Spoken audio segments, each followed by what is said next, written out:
So, ayun guys, nami karon sa Esplanade. Actually guys, second time man ako nga aderi. Ano na siya no? Kasada na siya no? Kasada na, wala gani sa una. So, akong kauban karon is inyong Disney Princess Laika. Kasi, ipakita na ko sa inyo ang view later on kung sa view dito sa Esplanade Iligan. Ang sa din na siya di ay. Sa kayan? Chicken si guys, tara guys. Doon siya dagat. Tapos, naram ko dito, oh. Nya, kay kapoy naman kayo adto dito. By the way, is alas 6 na karon. So, mo ni siya nga nanggawas ang mga lights. As you can see.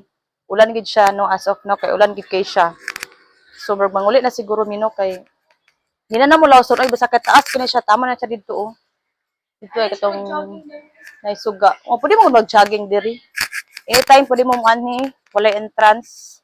Pwede rin kayo mo. Tapos na yung mga tawag ganin, mga foods, street foods, coffee, or milk tea. Basta mangingana. Hadir. So guys, palungo na to. Kay marag medyo ngit-ngit. Agad direct. Kay marag akang talaba.